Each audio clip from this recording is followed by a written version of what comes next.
Sekeres Price for Wednesday, April 3rd, 2024. Coming to you from the Go-Goat Sports Studio, built by Arbor Lee here at the iconic Wall Center, downtown Vancouver. And if you're looking for your next meeting space, contact the Wall Center for all your event needs. Sales at wallcenter.com. Matt Sekeres alongside Blake Price, Grady Sass, hitting switches, conducting things. Big show coming up. Brought to you by Applewood Auto Group. And at Applewood, the Applewood Infinity Langley dealer has fabulous deals on the QX60 and the QX80. Brand new 2024s. Both you can lease at 0.99% for the QX60s. That's up to 24 months on all trims. For the QX80, the big one, it's for 18 months on all trims and non-stack cash of $9,000. Go check it out at Applewood Infinity in Langley because it is all good at Applewood. Poll question today: are you worried about the Canucks? Very simply, yes or no. You can vote at Sekeres Price on Twitter and YouTube. If you are voting yes, tell us why. In fact, if you're voting no, tell us why. I have voted yes, Blake. I don't know how you can't be at this stage of the game. 6-8-1 against playoff teams since the All-Star break. We've seen the scoring outage since the All-Star break of the secondary pieces. Pettersson with a lot of pointless games. Demko hurt. Lindholm hurt. Roenick playing through something. Maybe Pettersson's playing through something as well. So, it's looking more and more to me like this is a team ripe for the picking in the first round. That if they don't get their stuff together here in the next 7 games, and it's a fair bit of stuff to get together when you really look at the list, like you'd love to be able to settle on 2 top 6 forward combinations. Not sure they're there. You would like your power play to be going, and in fairness, 3 power play goals in the last 2 games. So that's progress, but we know what that unit has been like since the All-Star break. Casey DeSmith, I think, now showing some cracks. Like, was that the first night where they kind of went, Demko in there, maybe it's a different story. Not blaming the entirety of the loss on him. Canucks were dreadful, but I've got one catch-all phrase, though, that solves pretty much all their problems. Winning? No. It's like advice. That would. The best players need to be the best players. Oh, go into that cliche before the playoffs. They just do. I mean, it's true. Quinn Hughes answered the bell. Well, Quinn Hughes was their best player. Quinn Hughes answered the bell. I thought you can always see the try, at least, in JT Miller's game.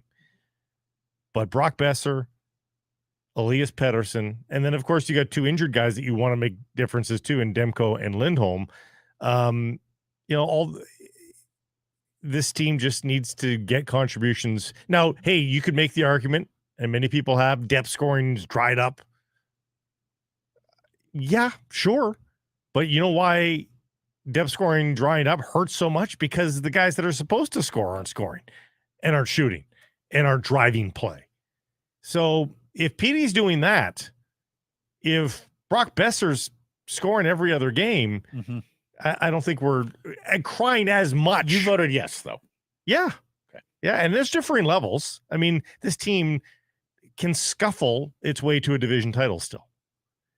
But I think now people are looking beyond that and saying, okay, what is the point of winning the division if we're the easy out? Now, like, think about it. For so long, Canucks fans were trying to pick, who's the best opponent? Who's you know what the 2 wildcard teams are saying?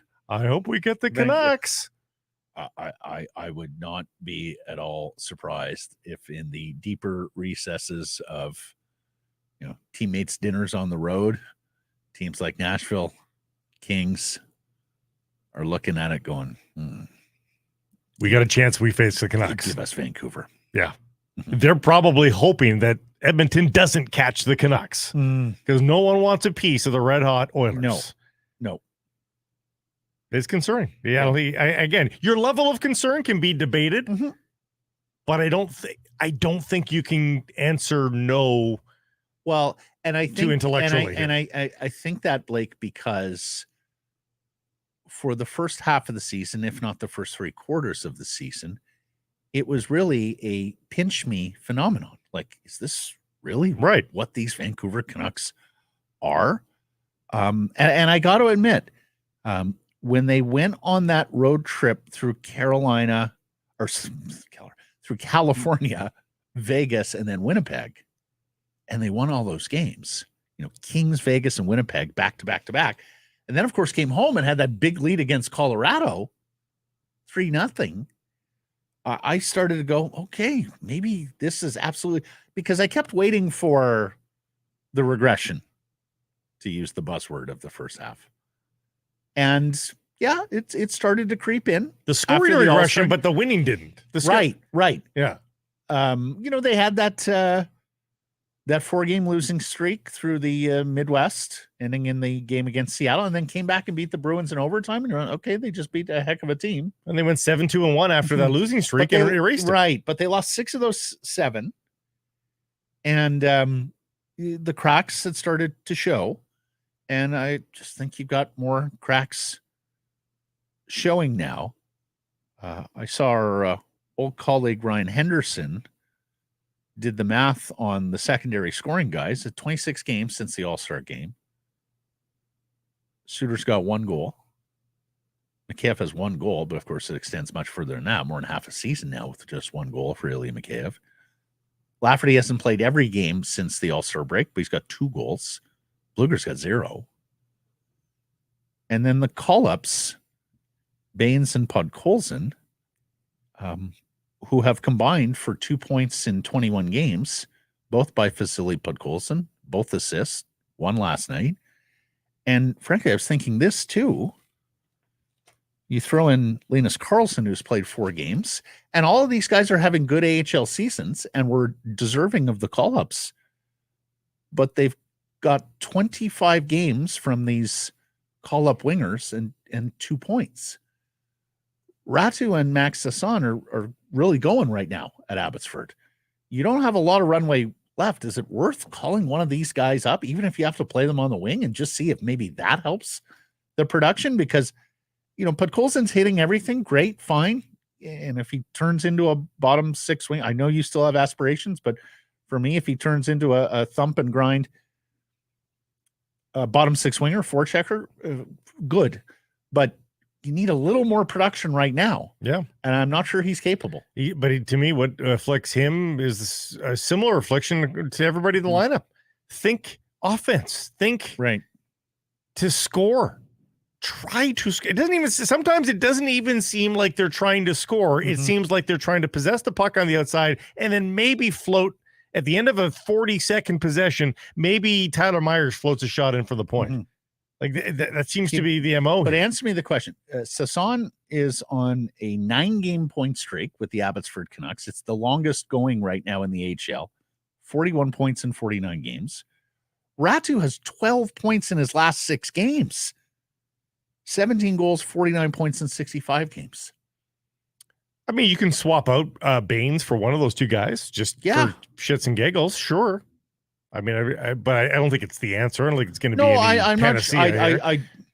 I understand it's more Hail Mary than check down. Yeah.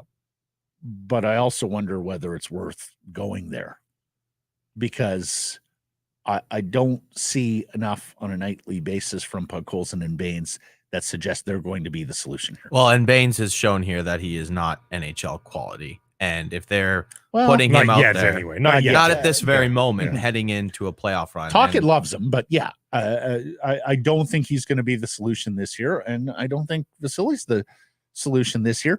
And frankly, if Suter and Mikheyev and Blueger or Lafferty or some combination, the middle depth, even 2 of them, it's the middle depth. If 2 of them were going, I wouldn't necessarily fret about it, but that all of them are zeros. Well, combined with Petey having pointless nights, combined with a power play, combined with a power play that has not been performing to standard since the All.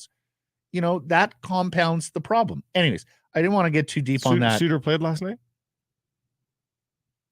Do you want me to check his minute count for you, Blake? No, I'm just honestly, that guy has been a ghost. 1503. He's been an absolute ghost. Had a shot on goal. I've actually kind of noticed Mikheyev at times. That little heel job shot. Certainly noticed Podkolzin hitting, but Suter, my goodness. Well, he doesn't play a rough and tumble game, right? So when he's not, and I think even at his best, Blake, it might be a more subtle game from Pius Suter. Like we've talked about how he's an intelligent hockey player that he can fit with different. But his points per game and his goals per game in his career are actually not that bad. No, they're not. And really, Blake, he's not too far off that. He's 13 goals. He's 27 points. What's the career high on him? It's not much more than that. He's never played many games in a season. Yeah, it's 36 points in 82 games is the high water mark for him. And if he plays the rest of the season, he's going to play 7 more games, get to 68, and probably finish somewhere around 28, 29 points, which is effectively what he has been. This isn't the time of year to be experimenting with AHL guys and seeing if you can get something out of them here. The constant line combination mix-ups and experimenting, like it's go time. But you've already got Baines here. Like Baines is already an American League player. So I would counter and say 2 things, but you are mixing up and changing lines on a semi-regular basis here. And I would say guys supposed to I would say better now than the playoffs. Like, what are you going to do in the playoffs? You're just going to keep rolling these guys out? But 5-game runs, if you call a guy up and play him in 5 straight games, that's a run. I mean, if you're not getting any chemistry after 5 games, if you're not showing yourself the ability to do anything offensively after 5 games, it's probably not going to be there for you right now. No. So, and this is the dice they rolled when they decided to stand pat at the deadline to not upgrade that bottom 6. Wow. They were hoping that they would get some, internal growth here from some of these Podkolzin and Baines, that is Lafferty. And this is kind of the regression that people have talked about all year long, is that, look at the stat that Henderson had there since the All-Star game. Like, this is where we're at with this team right now. And the thing is that Alvin and Rutherford knew it, which is why they were in on Gensel. They knew they were at least one winger short. They knew they were needing some more firepower and weren't able to get it done. And then didn't feel like going out and adding anything. And said they didn't want to rob for the future. I was thinking about this last night, guys. If you had somebody biting on Podkolzin at the deadline, man, I would have made that move. Oh, you don't think they would have? I don't think they had a bubble around. You don't think so? No. So you think when he came out and said, we've already sacrificed a fair bit with the Lindholm trade, we didn't want to cut deeper there. You think they were doing so to keep the Vasily Podkolzins around, or do you think he was referring to other guys? I think the big one was Höglander. Was that one? That one, of course. Yeah. But he's a bona fide NHLer. He's not a future. If they could have got a solid rental, like a guy that actually puts the puck in the net, and Podkolzin's part of that deal, I think they would have done that. Okay. Let's get to our top story. It's brought to you by our new friends at Douglas. More on them in a second, but crapped out in Vegas. 6-3. Golden Knights win. And over before it began. They make it look easy. Yeah. 4 goals on 9 shots in the first period. And the Canucks managed 4 high-danger chances from that point forward. At one point in the third period, Shorty says to Ray, this is kind of low event hockey. There was nothing. And they were lucky and there to was get to 5-3. Not a lot of urgency. They actually got it to 5-3 with a lot of time left. 5-3, you've got a glimmer. And they immediately give up a goal. But they were lucky. They were lucky to get it 5-3. They were lucky to get it to 5-3. And you thought, okay, if you have a strong third period, who knows? Anything can happen. Other teams have done this to them, but no, there was no push. They get it to 2-1. 20 seconds later, it's 3-1. Yeah. It's really concerning that they don't have dominant runs of play much anymore. No, they don't. They've had nice starts at times. We've seen them get on the board first, but that's not necessarily dominant runs of play. Well, I don't need them to play 3 periods. I would like to see them play a 2-period game, Matt. Mm-hmm. Well, and the other thing, and we talked about it yesterday, they have not beaten a playoff team since Winnipeg on March 9th. They've had opportunities against Colorado, Washington, LA, Dallas, and now Vegas. So 0-5. It's 6-8-1 against playoff teams since the All-Star break. So the narrative early in the season You may remember they had a loss to Vegas, a bad one. They had a couple of losses to Colorado. I believe there was a loss to Boston thrown in there. And we were sitting there going, against the playoff field, the Canucks have been pretty darn good. But against the cream of the cream, there was an overtime loss to the Rangers. Against the cream of the cream, not so much. Now I think we're starting to see that record against more than just the cream of the cream not be as good and not inspire as much confidence. Didn't beat Colorado this year. Another loss to Vegas. Losing record against the Kings. That 1-3-1 is posing them problems. And Dallas, again, losing record against Dallas. So, I think there's a lot of reason here to look at the Canucks and say, if they don't get this stuff together, this could be a very short playoff run. You're going to play a pretty good team. Let's hear from Quinn Hughes, the captain, on his frustration. If we play like crap against, a team that's not in the playoffs, it's even more disappointing because, that shouldn't happen, and it shouldn't happen tonight either. But, when you play like that against any team in the league, it's going to be disappointing, and, yeah. Yeah, that's some frustration. I almost get the sense, and he would never, ever say this outwardly, I think he's frustrated with some of his teammates. Yeah. That's how I read that. I think he's frustrated. Like, what are you waiting for, guys? There was an interesting comment from him last week, Blake, that Jeff Irfaan and I parsed a little bit. And that was, he talked about how he's got to be conscious of when he darts up ice and goes on these like forays towards the goal. And he talked about how one of the things that he's got to be smart about with that is to make sure he has teammates on the inside, basically to have passing options there so that it's not just a one man and obvious shot foray coming. So, and JT Miller also talked a couple of times last week inside, using that word almost as though, him and Hughes both understand. No one's following me. Exactly. Yeah. We're the two guys trying to get the puck to the scoring area, and we don't have enough support there with other guys getting to their spots. The hunger to the tough areas, inside the dots, moving the feet. And I get it. It's the dog days of the NHL season. It has been. It's not anymore. Guys have been beat and banged up all year long. Maybe the legs are heavy some days. Maybe there's just so much, bruises and pain, and, the attrition is wearing them down a little bit. And I agree. It's not the dog days anymore. Now you're in the final stretch. Get your shit together stretch. But I think, I think that was sort of a message, a bit of a covert message that was coming through last week from Miller and Hughes. And I think you're right on Quinn. And those two have been good. Like, they're dragging them into the fight every night. Oh, for sure. And you can kind of expect that along with Garland and Joshua when playoffs start here, that they're all going to be bringing their A game. You wonder, can Thatcher Demko get back to his form? Right. The X factor has to be Pettersson, and whether Elias Lindholm can come back and contribute to be the guy that they thought they were getting. Pettersson has now gone 4 straight without a point. First time all year he's gone 4 straight. Look at their record.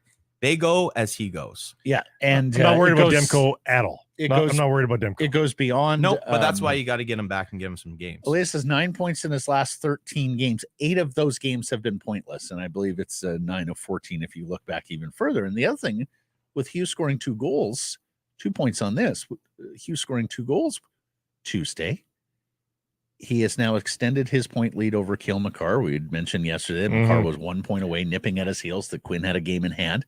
So he's 3 points up on Cale Makar for the scoring lead amongst defensemen, which we think is critical if Quinn Hughes is going to win the Norris. And he's tied Elias Pettersson for second in club scoring at 84 points. They're actually tied with Forsberg and Crosby for 13th overall. And the other thing I think we can say, I think JT's now a lock for top 10 NHL scoring. He's 8 points up on Sam Reinhart who's in 11th place. I also love the fact, just for Norris Trophy voting, that Quinn has patted the goal side. That's 15 is a really good number. It's a nice number to go into the campaign with. The guy scores goals now. Yeah, guy scores goals now, and he defends too. I mean, look no further than plus 38. Imperfect stat, but plus 38. Yeah, says something. So I like that a lot. Allow me to be old school hockey guy here for a second, which I never enjoy labeling myself.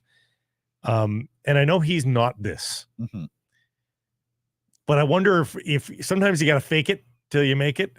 Can Elias Pettersson pretend to be emotive? Can he pretend to be intense? I know he's generally pretty emotionless on his face. Like that has never really changed, even when he's red hot. Yeah. But I wonder if sometimes, and he's never really had to play in the playoffs before. Like, do you have to add a little bit of, I don't know. Like, I just, to me, it doesn't feel like he's intense out there. Maybe he's saving it for the playoffs. Well, that's. You would hope. I mean, it's out of character for the guy. It's out of character. I don't dispute, Blake, that, he could drop a gauntlet before his teammates. If he did that, they would be like, whoa, look at this. And that's the thing. Like, I think it would be good for his own game. Cause again, sometimes you just need to act the part a little bit, but I think it would signal to the rest of the team as well. Okay, it just got real here. It's time to go. And look what Jack Eichel did last night, right? Like, if Pettersson wants to be in that class of players, he's got to go up and see what Eichel's doing and said, you know what, I'm going to go out and match that. Hold on. He is in that class of players. Yes, he is. Sure, I think he's a better player, frankly. I mean, that's a healthy Eichel. A healthy Eichel is pretty amazing. But a healthy Eichel is a damn good player. He wasn't on all cylinders. Elias Pettersson is a superior player. But if he is that category, he's a 200-foot centerman, a great defensive player, a setup guy, and a goal scorer. If he is that category of player, though, he needs to do what that category of player does. I hear you. Even wingers like Pasternak, again, a great Boston Oiler game from a couple weeks back. Pasternak realized the moment was leaving them there in the third period. He said, you know what? No, I'm taking over the game. Not on my watch. Well, that brings us to Coach Talkett. He doesn't name names here, but he doesn't have to. Some guys need to get going. Take a listen. We got some individuals that they gotta start to have that fight, a little bit more will right now. You can't save it. You can't save it for 2 more weeks. It has to happen now because it's hard to turn it on and off. And I refuse to believe he's talking about Sam Lafferty there. No, no, that's not what's happening there. No, and he's right about running out of time here, because you would like to see some of this before the postseason begins. And look, they have an opportunity against a not very good team against the Arizona Coyotes on Wednesday night. And the one thing you can't criticize them for, they have picked off the wins against the poor opponents that have continued to sustain this first place standing. That all said, now just the 5 points up on Edmonton, the Oilers with 2 games in hand, plus a head-to-head remaining in Edmonton for the Canucks, and the Oilers have tied them in goal differential, Blake. Remember when we were talking not so long ago about far and away the leaders in goal differential, right? Well, they were laughing. And then Dallas passed them. Yeah. And now Carolina has passed them. And now Colorado and Edmonton are tied with them, and Florida's right there as well. So, again, another imperfect stat. One that I know you like, though, gives you a picture, a snapshot. And the Canucks were one time head of the class here. Now they're in a bigger group. I think that, points to their malaise, points to their struggles since the All-Star break. One other thing I want to get to on the game. Officiating, once again, was not great. No. I think that's clear. And shame on Alex Pietrangelo. Like, you're a neck snap guy at that size with that stature in the league. I mean, I expect to see that at a fourth line winger trying to make the NHL, draw a penalty, improve his ice time, catch coach's attention. a number one stud defenseman like that, Cup champion? I'll say this. Hold on a sec. The head snap is not always an attempt to get a penalty. Often that's a late pickup in the corner of your eye of, oh crap, there's an elbow or there's a stick coming, and you're trying to get your head out of the way. Yeah. And so you thought it was that? That one was a weird one. It was very weird, which is why I think it was. No, it was to me. It was the opposite. It was so weird because the stick really was. It was gloves up. It wasn't stick up, and I think he thinks he's going to get punched in the face, and so he's lifting his head up really quickly here. But again, I thought it was. Can we not find a way to get that better? Because there's nothing. And then Zadorov, I've watched it a number of times. It's definitely a penalty. It's the consequences of your action. It's a penalty. It's a penalty. If 2 minutes doesn't suffice, can you give him a double minor there? Can you give him 5 without the match penalty or the game misconduct? A lot of Canucks fans bringing up the Manson hit on Miller from a couple of weeks back. Right. Absolutely right. Yeah. I think you reserve 5 in a game for a guy who is without a care in the world committing that act, and particularly at speed. And particularly at speed. It's not at speed. He's got his back turned to the player, and it's a sedentary blow. To me, it's just the penalty. And this is why I'm not going to crucify the officials on that one like we did for the Manson hit on Miller, because that was just a horrible, horrible non-call. This one is not that level of horrible, because the thing is, Blake, it is a penalty. It is a penalty, but also he intends to leave his feet. I'm not sure he gets much vertical leap, but he does intend to leave his feet. You see him push off looking to inflict damage. So if they want to look at it and say, he's looking to leave his feet and jump into this guy, and I don't think his size helps him in this regard either. So if they want to say that's intent because of the pushing off to leave the feet and deliver the head, I can understand that. But he thinks the guy's skating behind him. He thinks the guy's skating behind him, so he thinks he's about to go back into shoulder, and then the player turns and he goes. Again, to me, it's a penalty. And again, the Vancouver Canucks did not lose because of officiating. No, last night. And even if you are on the wrong side of the whistle, it is the time of year getting the. But goals were scored on both of those penalties, on both of those power plays. Mm-hmm. So, that it is part of the narrative, but they didn't play well. So you don't think we don't excuse them entirely. One goal loss where you play well, and that's the difference. Yeah, different matter. Sure. Yeah, you feel robbed. Three goal loss where you get 4 high danger chances in the last 40 minutes after playing a brutal first period. No. And Ian Cole on the ice for all goals against. Yeah. 4 goals, was it? Well, more on him in a second. 5 goals, maybe. I always go to the Wally Buono standard. Like Wally wasn't going to let his team off the hook on officiating very often. Mm-hmm. Once in a blue moon, maybe, you would hear that out of Wally. But it had to be egregious. And I'm not sure it was egregious enough to say officiating. I will say this. What's the difference? Nikita Zadorov is giving himself a reputation enough here in the final third of the season. We've seen a lot of calls go against Nikita Zadorov. Yep. I do worry about that in the playoffs. While the whistles do go away, and I hear you folks yelling at me right now, they do love a lightning rod. One guy that they can comfortably penalize because, he always does that stuff. I do worry that you're talking about the grudges, grievances, and prejudices that NHL officials, referees bring to the fore each and every night. Yeah, conscious or subconscious. Oh, it's Alex Burrows. That's probably a penalty. Gonna call it. Yeah. Is Nikita Zadorov tempting fate here, or sometimes through no fault of his own, sometimes through his own fault? I worry about Zadorov sitting down too much on the other side of the ice in the playoffs. We'll see. I got to tell you, Blake, I was overjoyed. Come back from errands the other morning and see a big box sitting on my front step. Yeah. A Douglas mattress box. Douglas mattress been named Canada's best mattress on Canadian Living, loved by more than 200,000 Canadians with more than 10,000 5-star reviews. Avoid the pushy salesman with the easy online ordering. Get Douglas delivered in a box to your doorstep. Happened to me was glorious to come home to. Mine just arrived. Free shipping. And not a day too late. I hate my mattress. I'm ecstatic. Experience Douglas's industry-leading 365-night risk-free trial. If you don't like it, get a full refund. No questions asked here.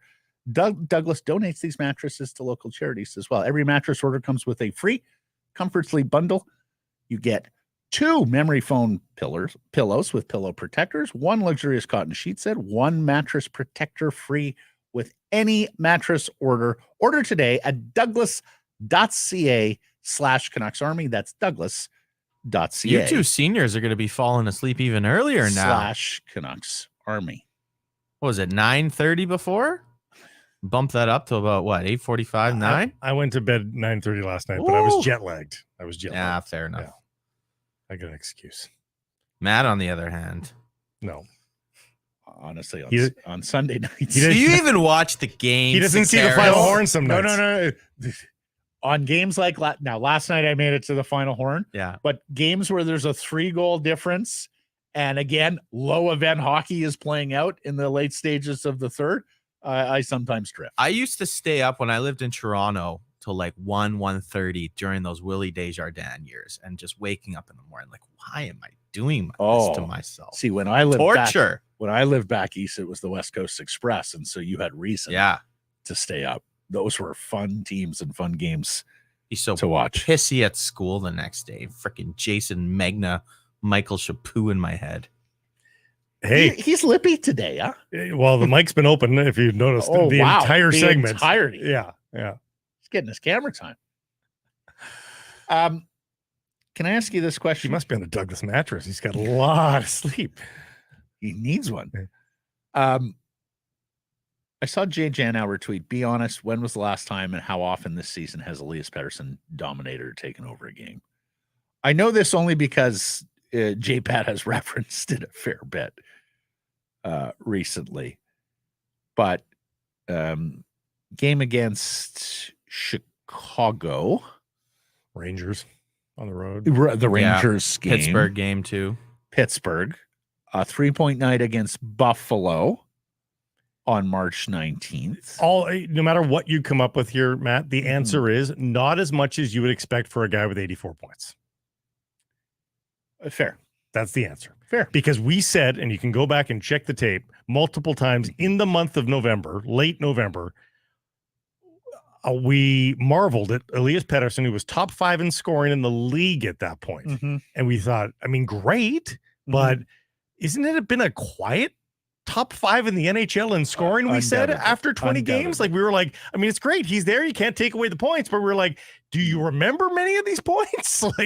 It was a weird start to the season. He got all these points, and yet we didn't really say, holy, he's driving play to the eye. Now, there were stats that supported him driving play. But, you expect him, with his paycheck now especially, to look like the other guys in that pay range, and they drive the play with the naked eye. One even strength goal in his last 11. Pointless in 4. He had the maintenance day on Saturday. As mentioned, 13 games since the contract, 9 points, 8 of those games pointless. Do we think he's playing hurt? Do we think signing the contract affected him? No, we saw this before the signing of the contract. Okay. So no, I'm putting that one to bed. All right. Injuries. Then they should have made a decision earlier to sit him then, because you need him 100% in the playoffs. So if he had an injury, unless it's one of those, we want to operate in the off season, but he can play through it. Maybe, but he's got 84 points. He's found a way to do that with whatever he's got. And his line typically outscores the opposition. He's still a decent defensive player. Yeah. Let me ask you this. We talked about maybe finally missing Demko. That finally showed up with DeSmith now playing. I believe that was a 8th game in 9 for DeSmith since the Demko injury against Winnipeg. Was anybody else wondering why Tocchet and Clark didn't pull DeSmith in the first period to bring him back here on Wednesday against Arizona? I understand you're down 3 and you think, okay, there's a lot of game left. Maybe we fight back here. But boy, the way he looked too, he didn't look his sharpest. I just wondered whether that was a spot for a first period or a first intermission pull. In case we're coming right back with you tomorrow because we need the 2 points. Okay, so here's the thing on that. You just told us how much he's played lately. Any goalie will tell you that when you're told that you're a starter, you prepare a certain way. It takes an emotional toll getting ready for the game and all that sort of stuff. He doesn't get that day off then. He doesn't get that day off of doing all that sort of stuff. So now you're asking him to go. I mean, you've got 2 days off after the Arizona game. So, but you've already chronicled how much he's played. Mm-hmm. Now you're not giving him the break. And you've also chronicled how he didn't look that good. So what are the chances are he had a break Sunday, though. He didn't play Sunday. What are the chances the next night? Like maybe he just needs a bit of a break here. And, you officially give him a break because that Sunday break you talked about, he'll play one game in a week. Right. If you give him the full day off. He had played a lot, but this was the most rest that he had going into a start. I will ask you the LA Video question. Does Arturs Silovs give you a better chance to win in Arizona? The incremental, I think it's incremental. DeSmith over Silovs. Is DeSmith better? Yes. Grady? But by a country mile, no. You're the goalie guy. What says you? I'll go Silovs. Okay. You didn't think there was any case for pulling DeSmith? No. Okay. No, leave him in there. All right. I mean, here's the thing with DeSmith. He's been fine in his role as a backup, but like we saw with Spencer Martin in previous years, once you kind of hand the keys over to him and he goes on these stretches where he has to start night in, night out, that's where you run into it's a law of diminishing returns generally. Yeah. Let me ask this, Blake. Is Noah Juulsen amongst their best 6 defensemen? Oof. Ian Cole with a rough night, but Ian Cole, as the season has gone along, and to be expected for a 35-year-old player, I don't think has performed at the same level. We talked going into the game on Tuesday that this was maybe not our first opportunity, but a very good opportunity to see who the coaching staff deems the best 6 defensemen they have, and in terms of where they slot, left, right side. Ian Cole is the lefty playing the right side on the third pair alongside Nikita Zadorov. Are you better off just playing the righty there? And they do prefer right-handers on the right side. Noah Juulsen with Zadorov, Cole as your drop into the lineup guy when you get an injury. I think it's worthwhile exploring some extended rest here for Ian Cole. I would agree. And that means maybe he plays every other game the rest of the season. Like maybe he sits tonight. Yeah. For Juulsen. Yeah. Maybe he sits tonight. He's got to. Maybe it's every other night. Maybe it's you sit him in back-to-back games and give him like a legitimate rest. And maybe you even give him a maintenance day at practice and just say, you know what? Old bones, man, get him better. We want you in the playoffs, but figure out what it is that's taxing Ian Cole right now, because he's not the same player we saw in the first 50 games of the season. I also think that Juulsen is trending and tracking well with Tocchet and Foot. Yep. And I do wonder whether it helps his confidence and it helps your defense pair and your defense core writ large if you pull him aside and say, you know what, Noah, you're going to be our guy here. You're going to play third pair right side minutes. You're going to kill some penalties. Don't worry about your spot in the lineup. We're giving you a run. I wonder if that would help you going into the playoffs on that third pair. The good thing about this is that particularly when it comes to the penalty kill, and let's hope everybody gets across the line and is healthy for game 7 or game 1, pardon me. You always win when you know that you have no depth in defense. I always wince in penalty kill situations, even strength to some degree too, with guys going out to block shots and that sort of thing. I think the Canucks have a spare life here. Like I don't know that there's any discerning between the best 6. Like if with Juulsen is the best top 6, it's not by much over Ian Cole. If Ian Cole's the best top 6, it's not by much over Noah Juulsen. So if somebody blocks a shot and gets hurt, not named Hughes or Roenick in game 1, I think the Canucks are going to be okay for game number 2. I would agree. So it's not a huge drop off. Look, I don't want to kill Cole too badly here because for the most part, he's been pretty good for them this year. In fact, early in the season, he was indispensable. when Soucy was out before the Zadorov trade. Remember, they won a lot of games with Cole playing in the top 4. And that's why I think maybe you just rest him big time and get him back to that guy. Exactly. Yeah. On a meritocracy alone, it's got to be Juleson. But if you factor in the veteran, guy that's been there before, Stanley Cup pedigree, then that's where you start to kind of pull on each side. If we're talking meritocracy in terms of the second half of the season, it's Juleson. Over the what is it, 75? I think it's Cole. But yes, I hate it when we agree in lockstep like that. Like lefty, you took righty, some of the words here, that right out of my mouth there. Who are you talking to? Me or no, you. No, not him. Host number 3 here today. You want to my show. You want to put it exactly my show? Yeah. You cut into Blake's mic time. His show. I didn't know the S in the S&P stood for SAS. Yeah. Nor did I. Yeah. Are we sweating Andrei Kuzmenko scoring more goals for Calgary? No, and in fact, okay, to be 14 fair, points in 21 games as a Flame, 9 goals. 2 things can be true at the same time. Correct. Lindholm has not added much to the Canucks. True. Not offensively. No. He's been good defensively. I think everybody and their dog said it the moment this trade. He's probably going to have more success there because they give 2 shits about their defensive play right now. And Huska plays a different system than Tocchet that fits Kuzmenko. So he very well might score a lot more. Now, I think what we said was he might go on to score a lot more than he did with Vancouver. I don't know that we necessarily expected him to outpoint and outscore Lindholm coming into Vancouver's system. But alas, that's been the case. So maybe that's been the bigger surprise than the fact that Kuzmenko on his own has enjoyed success as a Flame. We thought that might happen. Were you here or were you away when we asked the poll, would you do the Lindholm trade again? He was gone. Yeah. Would you do it again? I would do it in concept. I would want it to be a little bit cheaper, maybe on the prospect and pick front. But as a I think Lindholm, a healthy Lindholm alongside Elias Pettersson, as you know, is my plan here.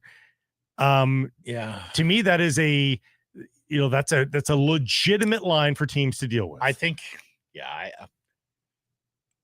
your plan is more wishful thinking at this point. It probably is. I don't think he's going to do it. Yeah, I mean, every game he misses gives you less and less opportunity to put Lindholm on the wing with Pettersson. Again, I know he's a terrific defensive center in his own right, but like if Lindholm has to play the middle, I'm for looking at Pettersson on the left wing there. No one has to do anything though. Like Elias Pettersson's a $12 million player now. Like you'd think that'd be the guy that the coach would be like, he has to play next year. And he's pushed him. He's pushed him to the wing this season when JT Miller's been the center. Right. So, like, no one has to do anything. You do what you need to do. Rest assured, though, Matt, if this team is down 2-0 in a series, but if they're down 3-1 in a series, we're going to see Lindholm and Pettersson playing together. Of course. When I say has to, what I mean is if Tocchet feels like Elias Lindholm at center gets the best out of Elias Lindholm and that there is a significant drop-off to putting Lindholm on the wing, whereas the drop-off is less so or non-existent with putting Pettersson or even Miller, although I wouldn't. But that's why you go Lindholm down the middle with Pettersson on the wing. Yeah. Then do it. Yeah. Kuzmenko, 2 goals last night in a loss, has now the same amount of goals as Lindholm does points. But it's a good fact to bring up. It's in a loss. Yeah. He's scoring 2 goals. It's not against helping the Anaheim frickin' Ducks. It's not helping the team win. So we knew he would be given a much longer leash there in Calgary. Great smile, though. I miss the character. When the joy last year was a dreadful season for the Canucks. In fact, maybe one of the worst when you looked at all the crap that was going on outside of the losses on the ice and the way they treated people. Kuzmenko's joy was like a tonic for all of that. It was great. I do sort of miss the joy. I miss watching him score goals and the big smile and the celebration after he scores. What's really too bad about the Kuzmenko situation is that he wasn't just a little bit better this season. Because if he's just a little bit better, Matt, just a little bit, I think the Lindholm trade becomes a lot cheaper for the Vancouver Canucks. Like, it's a 39 goal scorer from a season ago. If he's got 5 more goals than he had, boy, I don't know that you have to give a lot of the accoutrement to that trade. He might hit 20 this year. Yeah. 17 now. Hey, April 20th, Saturday. Doors at noon, show at 1 p.m. Join us at the Hollywood Theater on West Broadway in Kitsilano for Bro Do Your Playoffs, an media event celebrating the life and legacy of Jason Botchford. We're going to raise some money for the BC Mental Health Foundation. That's the hand-selected charity from Catherine Botchford, who will be on hand to speak to the room. We'll do some media panels. Our friends from the matinee are going to play. DJ J Swing is going to DJ the event.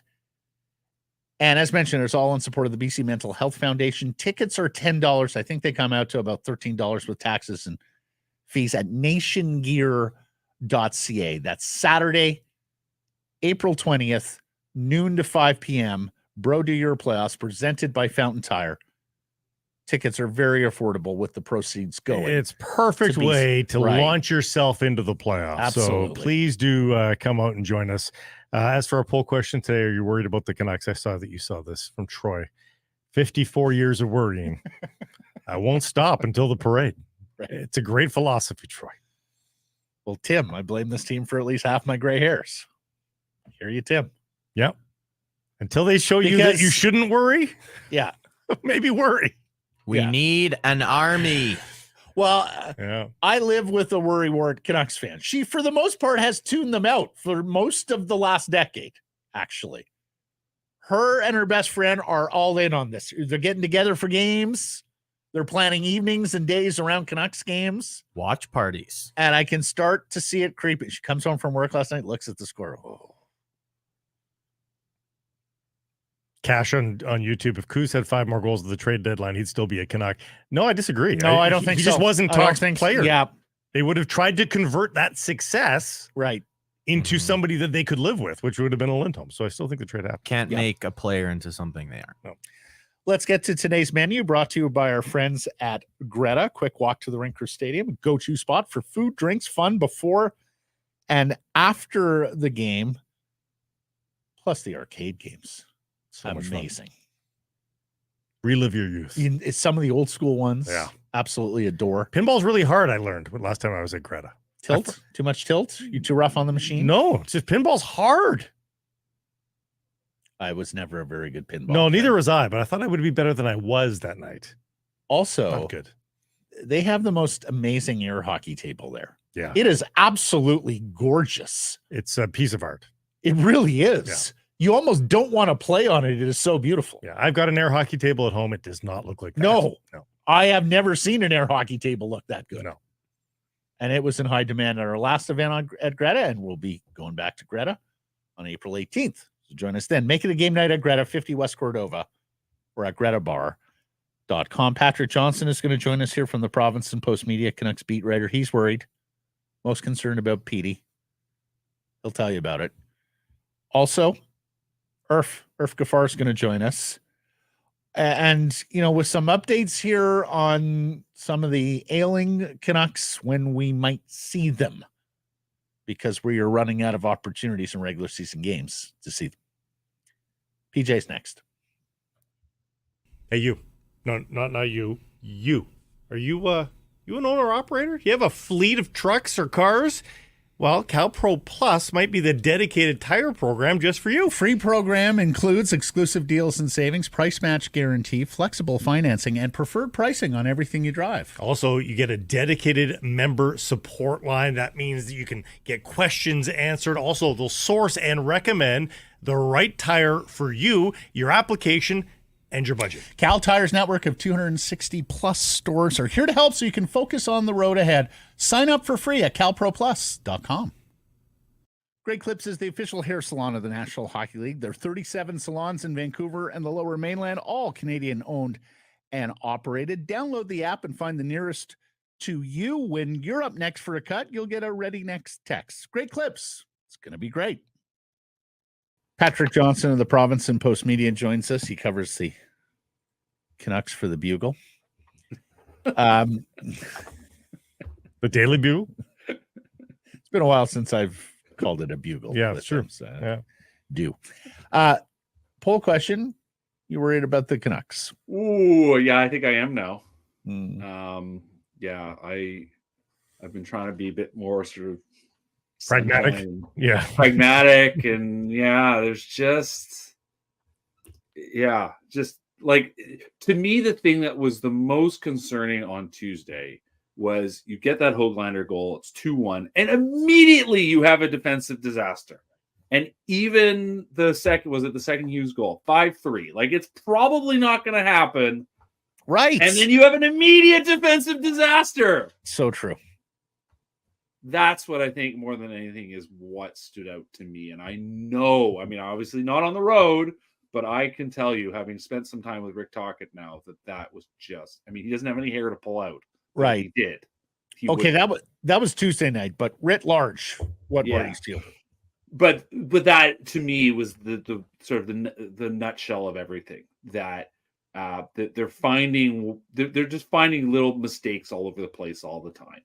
And you look back to the road trip at the beginning of March, when they were in Anaheim, they beat LA and they beat Vegas, and they looked like, okay, they turned the corner, right? And a lot of that was playing smart, diligent hockey, and they've just lost their way on that again. And that to me is, I also think a lot about Jim Rutherford before the season saying everything has to go right for us to make playoffs. Well, they made the playoffs, right? A lot of things did go right, but even then they knew in their heart of hearts that this was a good team, not a great team. And now they're showing the warts of a good team and not the warts of a great team. And that it's just a little things here and there. PD struggles, whatever the cause of them are. The list is there, just sort of thing after thing after thing, and nothing in particular, just the consistency of the inconsistency. But they've changed too. They've changed, like, PJ's not just like, I'm so confused by this team. They had a complete personality change about a month ago. Apropos of what? Like 2 months. I mean, they've stopped scoring goals. They've started to defend to score to win games. Yeah. After dominating in every way, shape, and form up until January 22nd, they would just run roughshod over you. Yeah. So what the hell is going on? Well, I think there is a bit of a paper tiger element, right? Like, they were scoring at such a crazy rate. We knew they were not going to continue to score. You're right. They have doubled down defensively. I mean, that was the thing I was hanging everything on, was that, listen, they're not giving up goals, but if they're going to defend as badly as they did on Tuesday, and I don't think that is the true story. I do think in general they have been a very good defensive team, and if you are looking for the one bright light, it is that you can lean on that, and that's what matters. But the scoring thing, you're right. Like, they're not driving the net. You want to not shooting. They're not shooting the puck. As well as sort of Vasily Podkolzin is doing lots of things. He's not taking the puck to the net. And that in many ways is not what Tocchet wants, right? Like, he wants the basic. They talk about the staples. That's the sort of foundation of everything you do. But what they want is go from there. And, Quinn Hughes, obviously last night was pushing the tempo.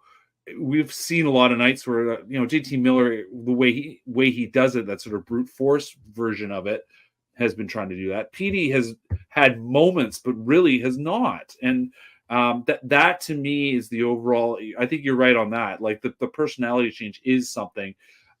Listen, they talked a lot about, and I believe it, about sort of how worn out they were in February. And when I talked to Miller about this I think it was last week, he even highlighted, listen, all our stars were at the All-Star break, right? Like, we were doing stuff. We didn't get that mental break. He wasn't blaming it, but it was just the reality. And then they played a ton of hockey in February. Now, like, it's kind of, you're now in April, like, it's the playoffs are here. It's kind of put up or shut up. And I don't think they're asking anyone to feel sorry for them or anything like that. But, they better go win in Arizona. I mean, but they better go win on Saturday in LA. Otherwise, they've lost 3 of 4, and all of a sudden, if they have a bad result in either of these 2 games, you're still looking at a really poor run with 10 or 2 weeks, I guess, to go until the playoffs. Demko, Lindholm, or guys who might be playing through things. Roenick, maybe even Pettersson. Mm-hmm. Which individual are you most concerned about right now? Pettersson, I think. Just the lack of production. Pointless in 7 of 9 now. Crazy. And I think rightly, somebody said, well, when was the last time he did? Well, he was the 3rd start of the month in January, right? Like, he's done lots of stuff. He just somehow hit the wall. We remember he signs a contract and he had a couple of great games and we're like, oh, okay, that's all it was. He was just feeling emotionally weighed down by everything. And to me, it's so obviously more than that. Like, he's lacking confidence in his shot. I don't think he's dealing with anything in that realm, but you look at the times he double clutches on the power play, right? Like, it's not even not willing to let the one-timer off the right side go, which is, I think, a shot that has left the station. Like, that's not an option that's going to happen anymore. I'd like to see him in the bumper as a side note, but just anytime the puck comes to him, he's just thinking off the shot. And there's something, whether it's confidence, maybe it's just that simple. It seems crazy for a guy who's been so confident for so much of his life. But maybe it's a confidence issue. Anyway, the fact that he is so unwilling to let that shot go, or so reluctant, I guess is the better word. So reluctant. That's sort of everything. I think Demko's going to be fine. I mean, the fact he's on the road trip is a great sign. Lindholm, he is or he isn't going to be a factor. Like, at least he wasn't hurting you, but at the same time, he wasn't doing anything. That's been a real dud of an acquisition. Everybody knows that at this point. But Pettersson's in the lineup. He's going to be there. You need him to be. And if he's not going to be, you're in big trouble. I like your idea, by the way. In 13 games since he signed the contract, 8 of them pointless. I like your idea of the bumper, because Miller passing it to him a la Bo Horvat seems pretty reasonable to envision, I think, isn't it? And then maybe you put Garland on the other side to help set everybody up. Yeah, whatever. Yeah, exactly. Yeah. I mean, like, I think there's things they've gotten away from. Like, I think the sort of notion of Miller with Joshua and Garland was a nice one, but I think, like, Miller and Besser were having a great season together. Like, put them back together. And Garland and Pettersson looked like they had something. Put them back together. Joshua can help out another line. Like, that. There is a bit of overthinking, it felt like, on that. But on the power play, like, get those guys close together. Pettersson's not going to shoot on the right flank. You got to do something else. And the idea of him being a threat over there is, I think teams are they've boxed him out anyway. He hasn't. Get him near the net. Get him in tight. Get him shooting close. Get him getting that shot off. Try something else. Like, that power play at least is sort of kind of going again. But I think you need to juice it more. What's your sense on what they're going to do with Demko? We're pulling everybody on that too, on the return to play protocol here. And what do you need out of him before the playoffs? Well, I think you need to, 3 starts. I don't know. He's clearly he was on the ice yesterday, so that was a good sign. They're not skating. They're in Arizona today, not skating. Let me just see if I can get the actual media calendar up, if it's up yet. You just kind of parse it out. You know that they're going to be off tomorrow. Practice Friday. Practice Friday in LA. So, like, maybe he gets a practice Sunday Friday. practice. I don't see him playing until, maybe, he probably doesn't play Monday against Vegas. Maybe it's early next week. Maybe it's midweek next week against Arizona at home. Then you're in Edmonton, then it's home Calgary, then it's in Winnipeg. And I have a hard time imagining. I mean, maybe he ends up playing all the last 4 games of the season, something like that. Because we're in that window now. Like, he's eligible to come off LTI on Saturday. But like I said, I think they're going to want a few more. I mean, he hasn't even had a practice, right? He'll probably get practice tomorrow. We'll see. If he has practice tomorrow, then you're feeling optimistic about Monday, I guess. But if he's not a full participant, you're obviously looking into later next week. On goaltending, should they have pulled DeSmith early on Tuesday? and come back with them here against Arizona? No, I don't think you gain anything from that. I think you've leaned on him heavily anyway. He's played a lot. I think whether he had a period or two off isn't going to give him any sort of better, isn't going to set him up any better physically to play Wednesday in Arizona. I think you stick with your plan. Seelovs is going to be fine. And the goaltending was not the issue last night. Is there any? You're allowed to be wrong. Yeah, sure. That's why we're here. Oh, well, no, it's just all you have to do is pluck off a few wins here, and you're going to win the division. Yeah, you have put yourself in a position now where you're going with a guy who has played 6 NHL games against an Arizona. I would have preferred the veteran guy tonight, especially when it was clear early that he wasn't going and that your team was unlikely to win. But that's just me. Yeah, I mean, Shelos has this propensity to rise in big opportunities. So he has played well in the NHL duty. He has and in the world received, and with a lot of pressure in the world. So sure, fair enough.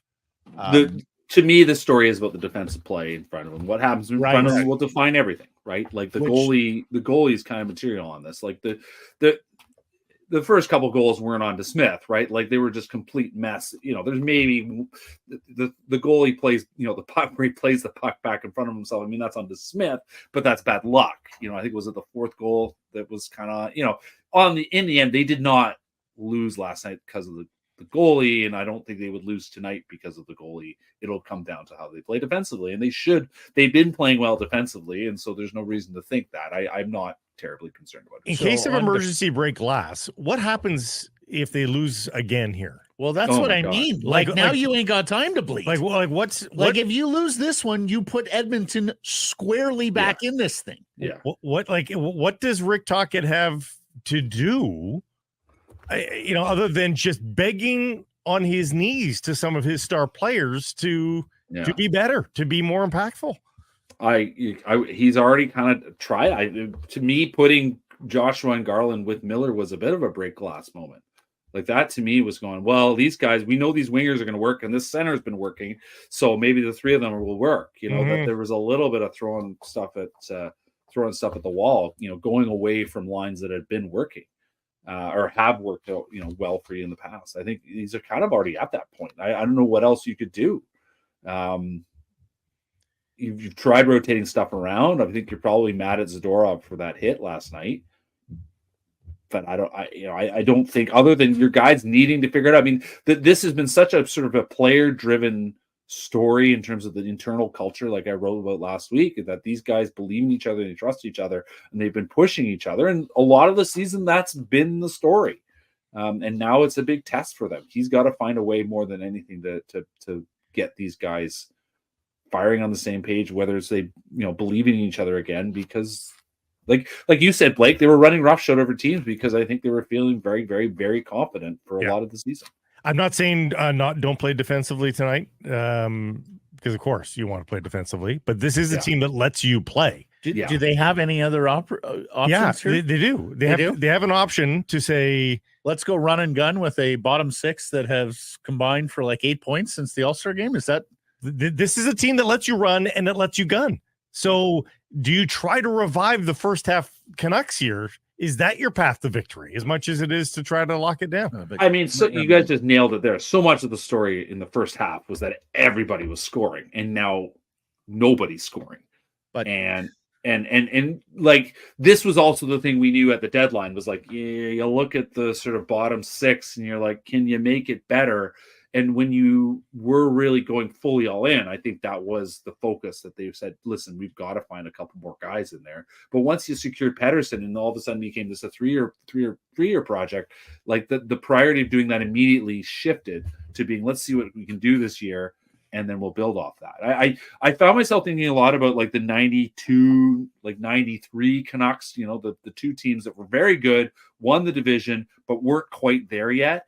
And trying to think about those teams and the tweaking you end up doing with rosters constantly. And look what happened. They get to the final in 94. And I think we're, hopefully, I think for the Canucks' sake, for the fans' sake, that's where they're at. I mean, obviously people want it to be 94 or 2011, what have you. Mhm. But realistically, you're in the kind of preparation window for all that, and it is nerve-wracking right now, perhaps.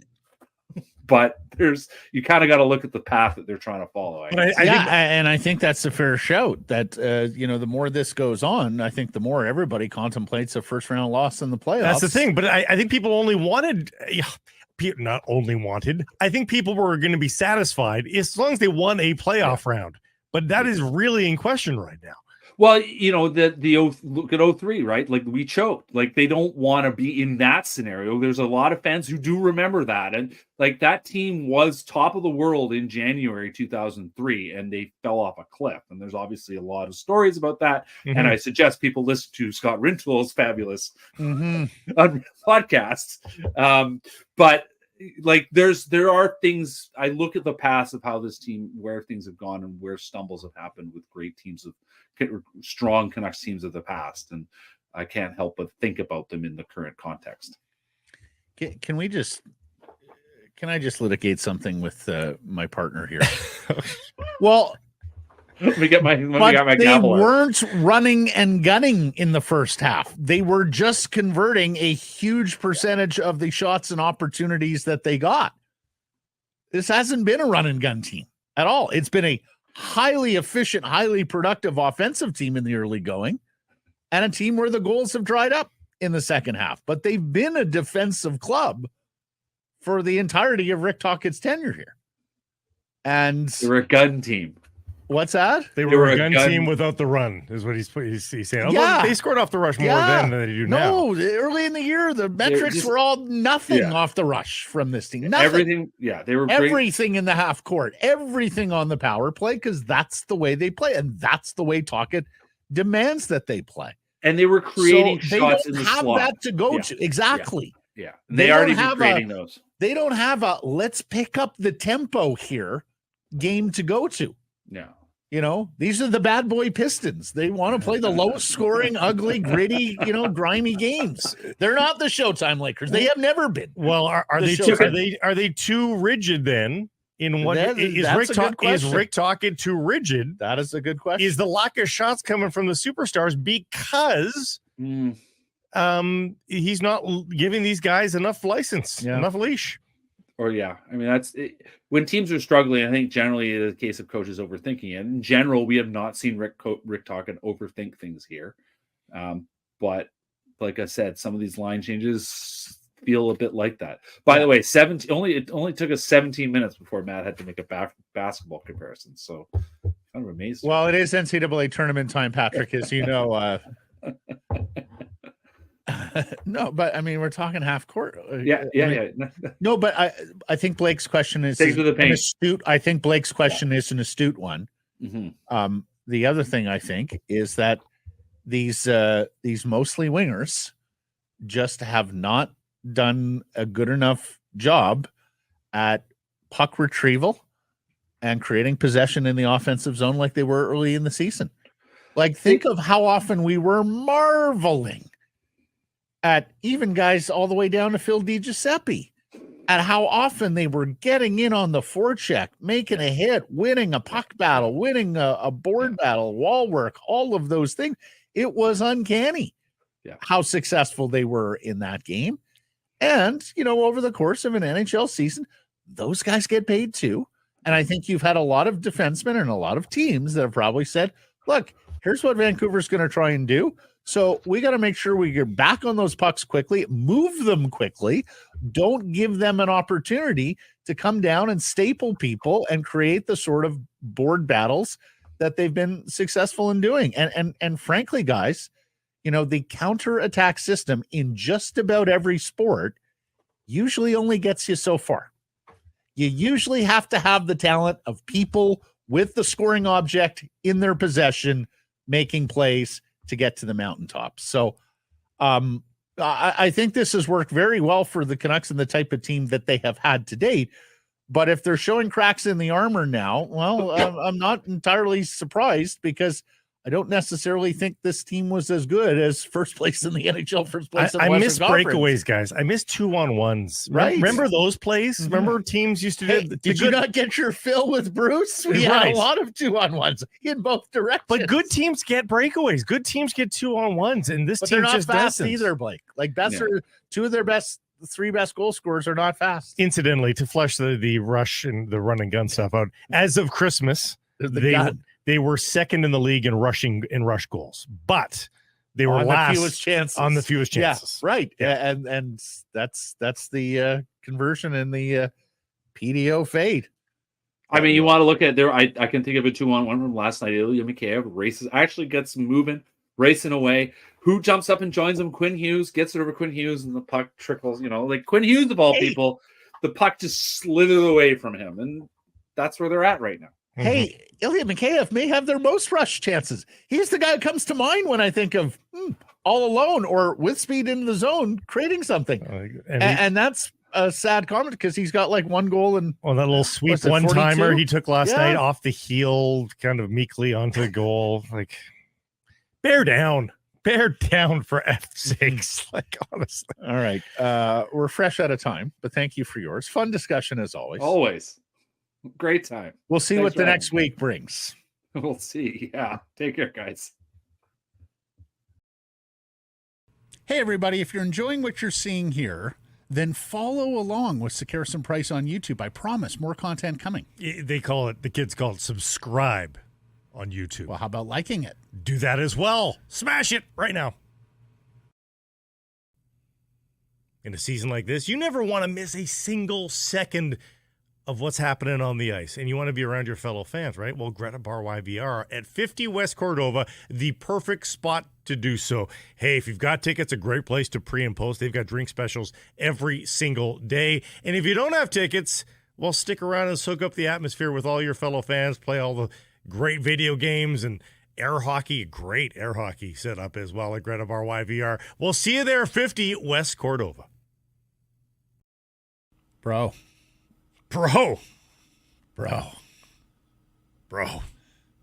you ready to do these playoffs? Bro, do your playoffs.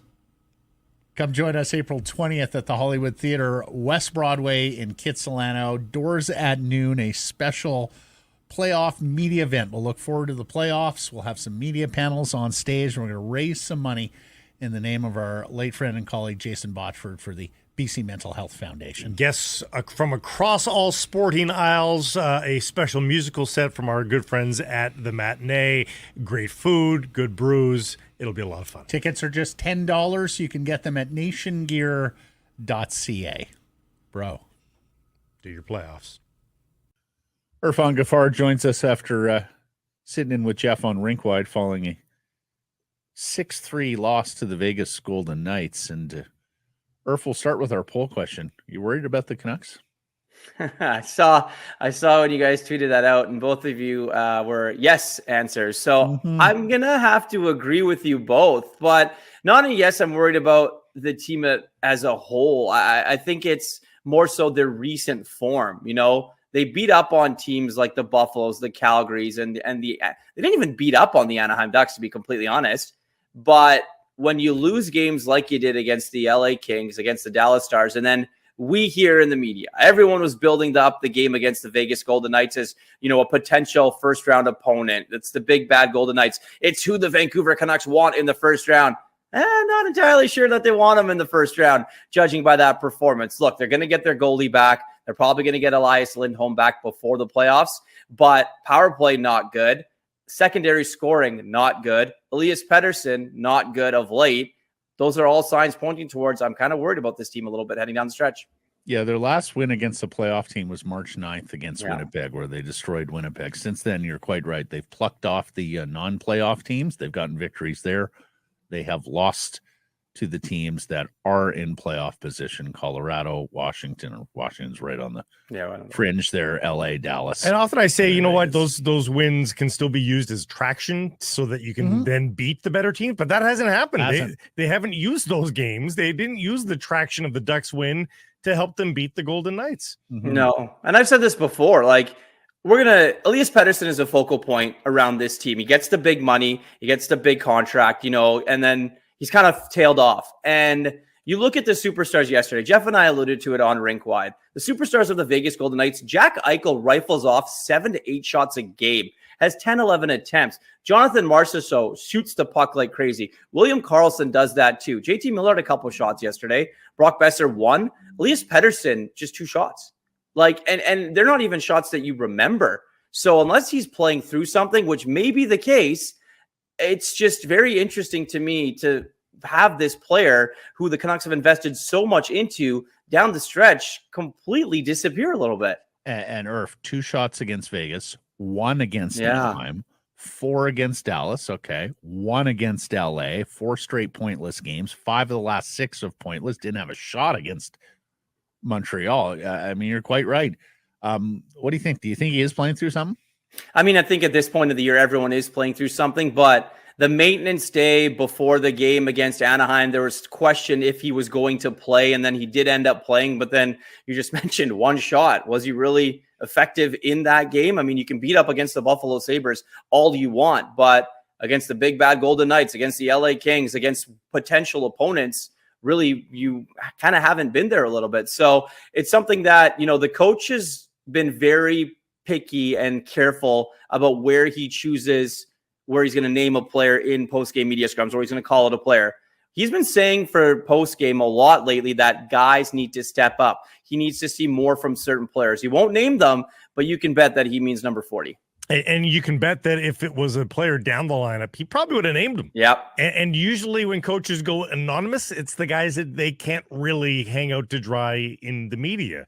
Or have hung out to dry recently and don't want to pile do it on. again. Yeah. Right. Yeah. You got to pick your spots there. So maybe he's playing through something. There's a lot of maintenance days being doled out. Are those maintenance days just to rest guys up? Or do you think there's some guys that actually have kind of injuries here that they're legitimately playing through?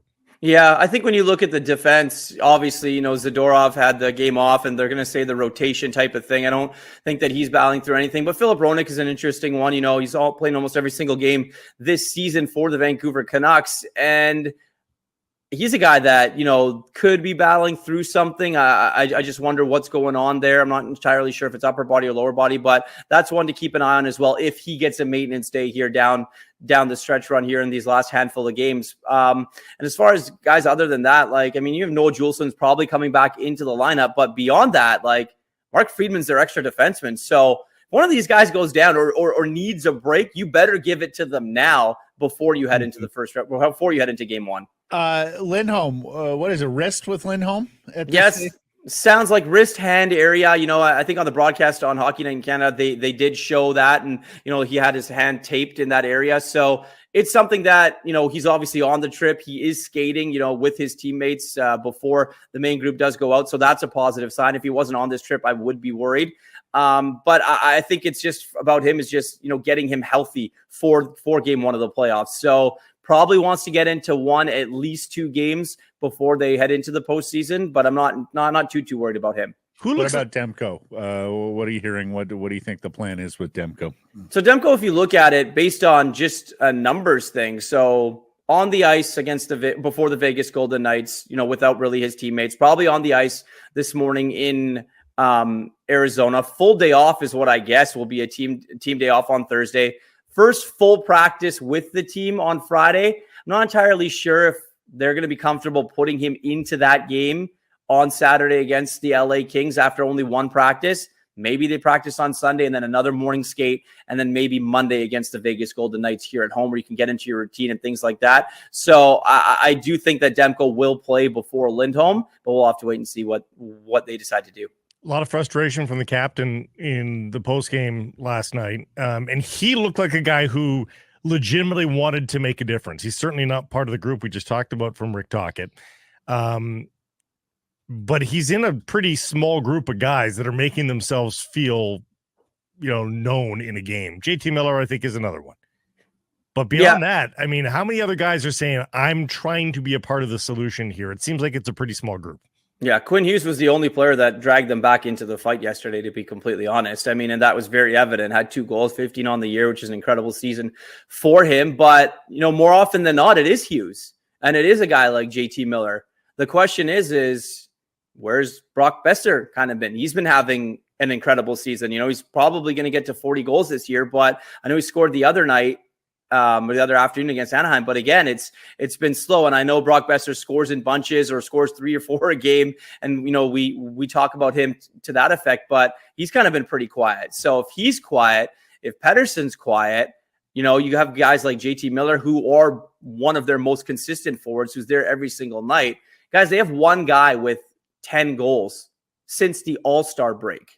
And that's JT Miller with 14. Their next highest is Niels Höglander with 9. So just by that, you look at it and say, where's all of these other guys who were lighting up the league so early on in the season? Andrei Kuzmenko also has 9. Yeah. He scores nice goals too. Indeed he does.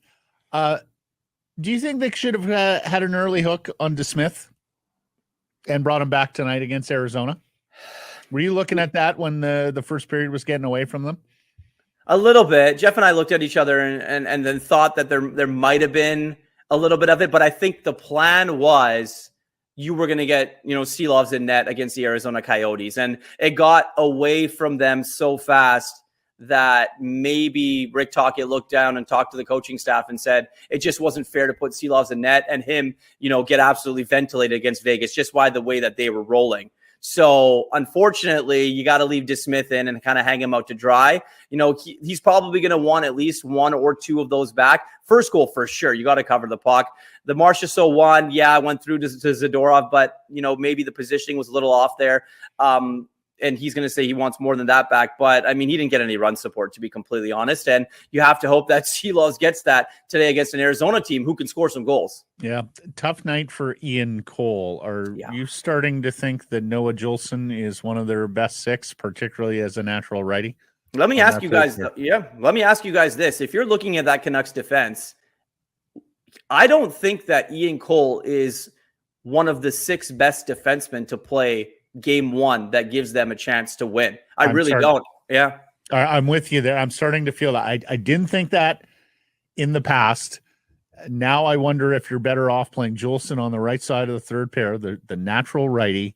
And look, you're probably going to have to play Cole at some point if you last long enough in the playoffs. And he's a veteran that I might feel more comfortable about dropping in after a layoff than Juulsen. We see these curiosities, guys, come playoff time every single year. And again, Canucks fans are out of practice with this, but guys that play 80 to 82 games in the regular season and then aren't the choice in game number 1 of the playoffs. It happens all the time across the National Hockey League. And you get that sample size to make the decision of who's ready to go in game number 1. And we might be at the point where Julesen's first pass might be that much better to get the Canucks moving in the right direction. Maybe that's the way to go. I think it might be opponent dependent, but that was the big heavy team where you would have thought Ian Cole was the better choice over Noah Juulsen, and it didn't seem to be the case. Yeah, I mean, Zadorov obviously being out of the lineup doesn't help. Ian Cole has to play more, and you go into the playoffs, Quinn Hughes is going to eat minutes. Him and Philip Hronek are going to end up playing 26, 27, 28 minutes a night probably. So having said that, I mean, you put a guy like Juulsen in, on that third pairing, you can protect him a little bit by not having to play him as much if you don't trust him too much. But like what I'm seeing from Ian Cole, like the maintenance days, obviously he's a little bit older as well. He does have the experience, but the experience unfortunately didn't show the other night when he was on the ice for 5 goals against. When you were in here last week, we were talking about Dakota Joshua potentially re-signing him. AFP Analytics looking at him as a $3 million player. Then he scores 2 goals against Anaheim, including the winner and the beautiful between the legs goal. What's your sense? Does Joshua make himself even more money after looking as good as he has looked coming back off the injury? Well, it's funny. People in this market were ready to hand him a blank check after that Anaheim game, right? I mean, it's just the way that this market works in some cases. But look, I think the Canucks have to be smart about this. I mean, they offer a contract to Philip Hronek, so that their offer is out there. Their next, business is Dakota Joshua. I think Teddy Blueger, they kind of know where they're going to be at. If I'm Dakota Joshua, I'm looking at it. I'm 27 years old. this is going to be my contract. This is the NHL contract for me. I've done enough this season to probably earn myself at least $3 million a season. Some team is probably going to pay him north of that. I'm not entirely sure if the Canucks should do it. The potential to be a 25 goal scorer, okay, sure. If he does ride shotgun with JT Miller for the rest of his potential career here in Vancouver. Another question is, does he believe in what they have going here? Does a first round early exit, does a second round exit, did things like that change? Or does he want to test the unrestricted free agency waters and see what it's like and feel what it's like to be wanted by a number of teams? Because you definitely know there are going to be some teams that will be willing to pay top dollar for his services. It's just a matter if the Canucks are the team that he wants to stay with. Yeah, he was pushing and shoving there in one of the skirmishes last night. I was hoping he was not going to drop the gloves, and thankfully no, exactly. No, but here's the thing. I think it's become readily apparent that the Vancouver Canucks aren't going anywhere far when you've got 3, maybe 4 wingers going on any given night. Like Joshua, Garland, Höglander is not enough. Besser has to be on form, and then you need another guy or two from the other 4 wingers that you're going to play. Hey, let me ask you this. Podkolzin, 13 games, 2 points. Baines, 8 games, 0 points. Even going back earlier in the season, Linus Karlsson, 4 games, no points. So you have called up 3 AHL wingers who all have had pretty good years down there. Were deserving of the call-ups. It was a meritocracy. And you've got 25 games out of them and 2 assists from Vasily Podkolzin. Why not try Ratu or Sasson, one of the centermen at this point? They're both going in the AHL. Could you see a Hail Mary like that? Call up one of those guys, see if they can be the spark, even if it's out of position on the wing. Yeah, I don't. Scoring. I just don't think that this late in the season. I think they know and they're comfortable with what they have. I'm going to be completely honest. Like, I don't think Archie Baines is going to be on this team come game 1 of the playoffs. To be, I think that's very evident. They've got guys like Phil DiGiuseppe and Neil Zaman that they'll plug in. I mean, he had a really tough night the other night, kind of looked out of place against Vegas. Vasily Podkolzin's an interesting one because he's not getting elevated into the lineup. Like, Archie Baines gets to play with JT Miller.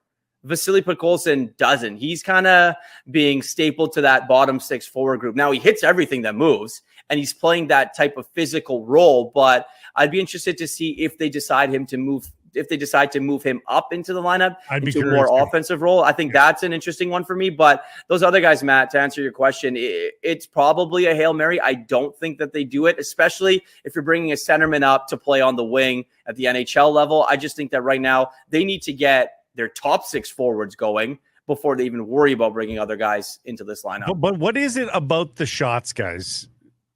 Why aren't these guys shooting? Like, I don't buy that it is injury related. I think injury related. Who are we talking about on the shots? Like everybody. Like nobody's shooting right now. Mm-hmm. Like, yeah. Is the system as defensively great as the system is it preventing these guys from getting into shooting locations? They have been one of the worst teams in the league all year on shots on goal. Yeah. You're absolutely right. When you play the chip and chase, dump and chase system, you're just not going to have possession as often to be able to create that volume of shots. Yeah. And I think you need puck retrieval, right? That's a core of what they do. They need puck retrieval. And when the puck retrieval isn't there, it's going to have an impact on the number of shots you're able to direct at goal. Yeah, I mean, being down as many as they were against the Vegas Golden Knights, Tyler Myers can't be leading your team in shots after 40 minutes of play, and that was the case against Vegas with the Canucks. And another thing, on the power play, there's so much with it that has potential for success. It's had success. Connor Garland, when they pass him the puck, the fake one-timer, nobody's falling for that. I'm sorry. No one in the National Hockey League is falling for that. They're going to give him that shot every single day of the week. So what you have to do in order to change your power play is you need to get Elias Pettersson moving. You need to get him into a position where he can open up and shoot the puck. Because how about somebody skates behind the net with the puck? How about somebody resets and gets people wondering what the hell's that about? They just set up and they don't move and they do the same thing over and over again. Well, another thing, Matt, you and I discussed it all last week, right? The book's there on the Vancouver Canucks. They know exactly what the power play is. It usually runs through JT Miller. He touches the puck every single time. So you take away that pass, you have to be more creative. Like you just mentioned, Blake, I'd like to see Quinn Hughes behind the net with the puck, right? And just doing more. Get people chasing. Yeah.